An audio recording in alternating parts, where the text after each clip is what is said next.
असो या ठिकाणी पूज्य भदंत अभय पुत्रजी हे धम्मदेशनाला सुरुवात करत आहेत. सर्वांनी शांत चित्ताने आपण धम्मदेशना ऐकायचे आहे.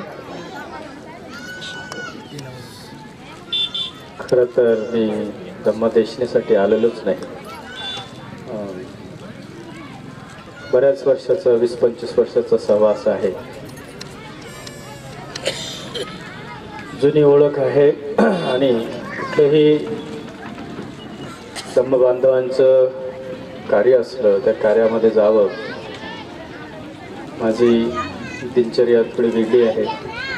सकाळी लवकर उठावं लागतं, 1-2 सामने आहेत, विहार उभ्यावर असतं आणि त्यांना शिकवावं लागतं, त्यांच्यासोबत राहावं लागतं. वेळ भेटत नाही, पण भेट देऊ, माझा नाम उल्लेख करू नका, मी सहज भेटीला येईल असं बोलून सकाळी 9:30ला मी आलेलो इथे. वेळेचं बंधन असल्यामुळं. आणि भक्तीजी तुम्ही 10 मिनिटात 15 मिनिटात ध्वजारोहण करून जा. मला वाटलं 9:30लाच होतं काय. सकाळी आलोय तर ते स्थायिक उपासक आणि कोविडमुळे कमीत कमी लोक आलेले. दरवर्षी खूप गर्दी असते. बोलणं हा माझा छंद नाही, मला तसं फारसं बोलायला आवडत नाही. कृतिशील माणूस असलं पाहिजे. कृतीमध्ये उतरवून आपण आदर्श लोकांच्या पुढे ठेवून जगलं पाहिजे, यावरती माझा विश्वास आहे. भगवान बुद्धांची देशना आपण म्हणतो. देशना म्हणजे तोंडानं सांगणं होत नाही. देशनेचा अर्थ मला माहिती नाही, तुम्हाला किती लोकांना माहिती आहे. देशना म्हणजे करून दाखवणे, त्याला म्हणतात देशना. आपण प्रॅक्टिकल करून लोकांना जे दाखवतो त्याला म्हणतात देशना. देशना म्हणजे काही उपदेश नाही. तथागताने सुद्धा धम्म आणि विनय लोकांना बघावं. बुद्धाच्या कुठल्या तरी मूर्तीमध्ये असं वाटतं का बुद्ध खूप सारं बोलत असते म्हणून? त्यांची शांत मुद्रा, मौन धारण केलेलं, कमीत कमी बोलतात असं वाटतं. परंतु त्यांच्या वागण्यामध्ये, त्यांच्या राहण्या उठण्यामध्ये तो उपदेश आहे, संदेश आहे. तो संदेश आपल्याला घ्यायचा आहे. बरेच भिक्षू शिकले सवरले आहेत, मोठे मोठे विद्वान इथं बसलेले आहेत. ते आपलं प्रबोधन करतील, संदेश देतील घेऊन जाण्यासाठी. पण इथे श्रद्धेनं, आपुलकीनं, आशावादानं मला 2 शब्द बोलायला सांगितले म्हणून काही गोष्टी मी हितगुज करणार आहे. नीट ऐका. आपण ध्यान ध्यान ध्यान हा शब्दप्रयोग आपण ऐकतो भिक्षूंच्या मुखातून, वाचनातून. ध्यानाचा अर्थ काय होतो?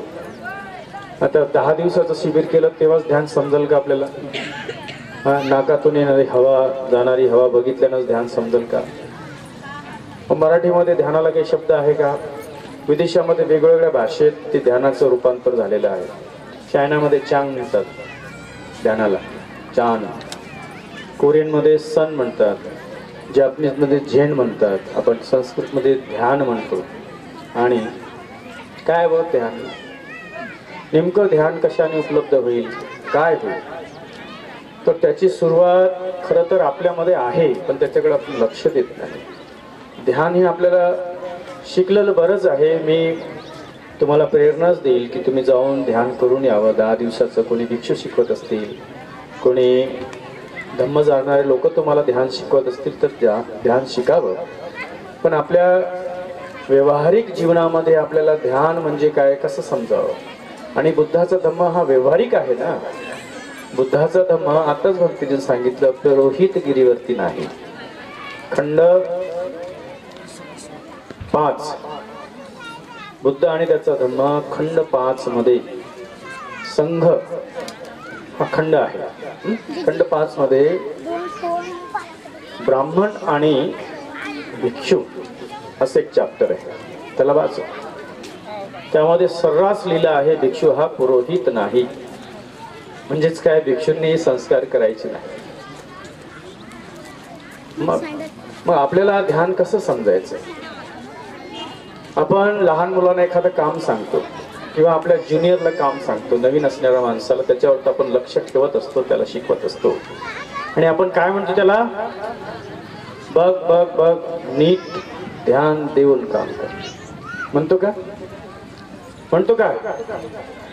ध्यान दे, लक्ष ठेव म्हणतो की नाही? लेकरांना काम सांगता वेळेस बघ तुझं ध्यान कुठं आहे म्हणतोय. तेच ध्यान आहे, बुद्धानं तेच सांगितले.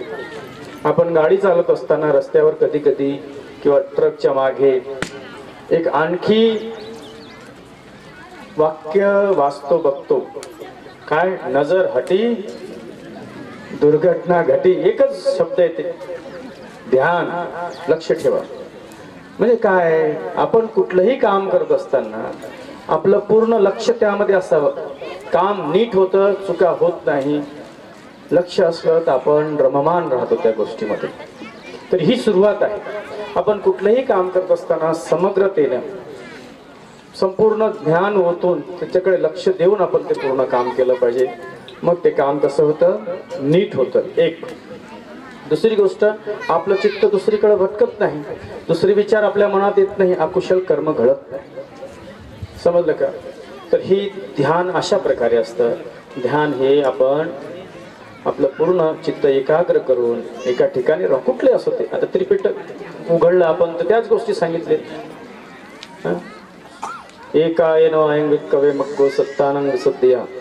बुद्धाने एकच मार्ग सांगितलाय सगळ्या प्राण्यांचं, बरं का? केवळ मानव जातीचंच नाही, समग्र प्राण्यांच्या मुक्तीसाठी एकच मार्ग आहे. आणि ते सुरुवात कशापासून होते, तर हे ध्यानापासून होते, लक्ष देण्यापासून होते. तर तेच सांगितलं आहे. नंतर कसं ध्यान करायचं, उठता बसता चालता खाता पिता, आंघोळ करता, संडासला जाता वेळेस सुद्धा सगळीकडे आपलं ध्यान असलं पाहिजे.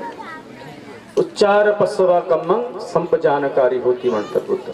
अगदी लघवी करत असताना, विसर्जन करत असताना सुद्धा आपलं ध्यान असलं पाहिजे. ही बुद्धाचं जीवन आहे. आपण आता भंतेजीनं सांगितलं इकडून या, आता शिकले सवर लोक नाही तू तुम्ही, मग कशाला आलाय तिथं तुम्ही?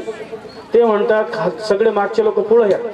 समजत नाही का, कळत नाही का, मूर्ख आहे का आम्ही मूर्ख आहे तुम्हाला बोलायला?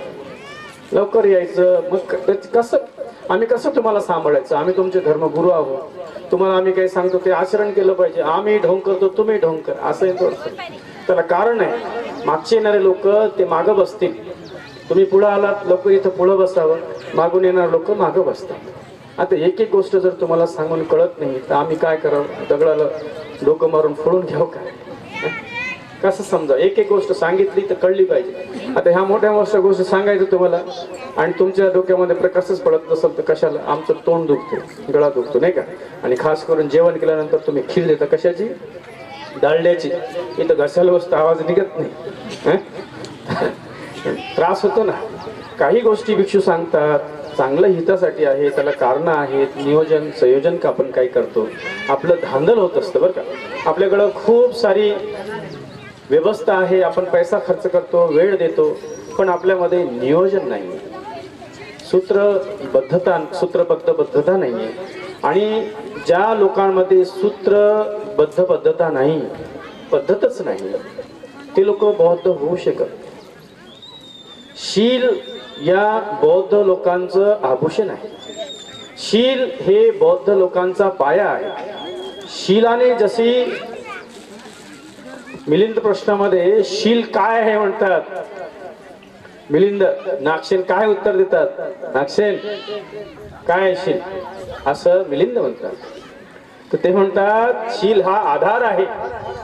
जसं एखादं घर बांधतो आपण, त्याला पायाभरणी आपण करतो, त्याच्याने ती भिंत कशी राहते, मजबूत राहते, त्याच्यावरती तो आधार ठेवलेला असतो. आणि आम्हाला आमची कधीच बिल्डिंग बनू शकत नाही, आमचं स्वप्नच पाहू नका तुम्ही.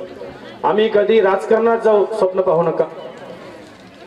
आम्ही उद्योगपती बनू, स्वप्न पाहू नका. कारण निवच नाही ना, आधारच नाही तुमच्यामध्ये. आधार नसल्यामुळे आपण पुढे जाऊ शकत नाही. शील हे आधार आहे.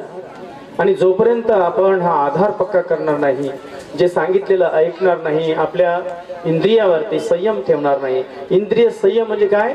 शील आहे. मग शीलाची सुरुवात आजच्या दिवशी झाली होती. वाद पतिमोक्ष बुद्धाने आज कथन केलेलं आहे. माघ पौर्णिमा हा माहित आहे का? चतुरांगिक भिक्षू संघ एकत्रित झालेला आहे. चतुरांगिक म्हणजे 4 अंगांनी परिपूर्ण झालेला भिक्खू संघ तथागतांच्या विना आमंत्रणाने एकत्रित झालेला आहे. आजच्या दिवशी ही संघाची पौर्णिमा आहे. आज संघ पौर्णिमा म्हणतात आजच्या दिवसाला, माघ पौर्णिमेला. 1250 भिक्षू म्हणजे 1500 भिक्षू वेळुवनामध्ये आले राजगिराला बिना आमंत्रणाचे. आणि ते सगळे भिक्षू कोणाचे शिष्य होते? तथागताचे स्वतः उपसंपादित भिक्षू होते. सगळे भिक्षू कसे होते? अरहंत होते, शिनास्त्र होते. आणि सगळे भिक्षू हेही भिक्खू उपसंपन्न होते. हे सगळे भिक्षू एकत्रित आले आणि आजच्या दिवशी तथागतांनी पतिमोक्षाचं ओवाद केलं, सांगितलं, शील सांगितलं. शील हा आपल्या बौद्ध लोकांचा पायाच आहे आणि जगासाठी हा खूप मोठा आदर्श आहे. जगातल्या कुठल्याही देशामध्ये जर बौद्ध माणसं म्हटलं तर विनम्र. प्रत्येक विदेशात जाऊन आले, इथे बरेच भिक्षू विदेशात जाऊन आले. त्यांच्यामध्ये ना आपल्यामध्ये जमीन अस्मानचा फरक नाहीये. आकाश पाताळचा फरक आहे. जमीन सोळाच, त्याच्यापेक्षा खाली कुठंच नाही. आपण किती विनम्र भाव आहे. तिथून पाठवली थायलंडवरून बुद्ध मूर्ती. या देशामध्ये बुद्ध धर्म प्रचारित होता. कमीत कमी 10 लाखाची मूर्ती. तुम्हाला काय वाटतं सोपं आहे काय? सोनं आहे त्याचं. कशासाठी? या मूर्तीला पाहून लोकांमध्ये श्रद्धा निर्माण व्हावी, त्यावेळी त्यांनी अपवित्र कर्म करणं सोडून द्यावं, अकुशल कर्म करणं सोडून द्यावं, कुशल कर्माचं आचरण करावं. यासाठी त्यांनी तिथून प्रार्थना करून पाठवलेलं आहे, अधिष्ठान करून पाठवलेलं आहे. लोकांमध्ये धम्म जागृत व्हावा, शील प्रगाढ व्हावं यासाठी. तर सांगायचं आहे, बऱ्याच गोष्टी लोकांना, बऱ्याच प्रकारचे लोक बसलेले आहेत इथं आणि बऱ्याच प्रकारचे भिक्षू इथं बसलेले आहे. तुम्हाला नाही काही घेऊन जाता आलं या धम्म मंडळीच्या उपदेशाने, तर कमीत कमी एक तरी उपदेश घेऊन जा, आपल्या जीवनामध्ये आचरण करा. ते मला माहीत झाल्यानंतर 4 लोकांना सांगा, चांगली गोष्ट आहे, पण त्याचा अभिमान वाटू देऊ नका, अहंकार मोठा करू नका. तर आपलं शील मोठं करा, आपलं जीवन घडवा, याचंच कल्याण आहे. मोठे बढाई सगळे मोठे मोठे निघून गेले. अलेक्झांडर निघून गेला, इथपर्यंत आला. राहिला का तो? खाली हात गेला तो. काही घेऊन गेला का? आपणही काही घेऊन जाणार नाही. आपल्यासोबत जाणार आहे आपले पुण्य कर्म, आपले पाप कर्म. मग कोणाला कसं जायचं आहे, कशी गती प्राप्ती करायची आहे, आता आपल्या हातात आहे. आणि त्याची सुरुवातच आपल्याला शीलापासून करायचं आहे. बोलायला भरपूर आहे, बरेच भिक्षू इथं आहेत विद्वान, ते आपल्याला मार्गदर्शन करतील. शीलाचं महत्त्व जाणा, समजा. आजच्या या दिवसाचं महत्त्व जाणा. श्रद्धेनं जीवन जगा. काही ठेवलेलं नाही या जगात. पापही आणि पुण्यही यावरती विश्वास असला पाहिजे. पाप कर्म केल्याने त्याची पीडा आपल्याला भोगावं लागेल, पुण्य कर्म केल्याने आपल्याला सद्गती प्राप्त होऊ शकते. पान नंबर 345 बुद्ध आणि त्याचा धम्म बाबासाहेबांनी स्वतः लिहिलेला आहे. Line number 34. शिलाचं आचरण केल्यानं, अष्टशिलाचं पालन केल्याने, उपोषकाचं व्रत धारण केलेलं एकनिष्ठ उपासक हा दिव्य जगात उत्पन्न होतो. त्यांच्याकडे आहे, त्यांनी बघा. तर आपल्याला सद्गती प्राप्त व्हावी या श्रद्धामय चित्तानं आपण पुण्य केलं पाहिजे. दान देता वेळेस नाही, भंतेजीला मदत होते, त्यांच्या कर्मात मदत होते, असं जर कोणाचं चित्त असेल तर ते पुण्य नाहीये, मदत आहे फक्त, संपला विषय. तर ह्या सगळ्या गोष्टी लक्षात घ्या. सगळ्यांचं कल्याण हो, मंगल. पुन्हा सर्वांनी साधू साधू साधू संघं नमामि. या ठिकाणी पूज्य भदंत अभयपुत्रजी यांनी अगदी कमी वेळामध्ये परंतु महत्त्वपूर्ण या ठिकाणी अतिशय खूप सुंदर उपदेश या ठिकाणी तुम्हा सर्वांना दिलेला आहे.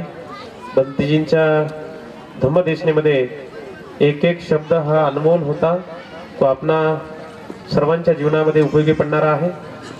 भंतेंच्या या धम्मदेशनेचं आपण आपल्या जीवनामध्ये अतिशय महत्त्वपूर्ण पालन करून आपलं जीवन व्यतीत करावं.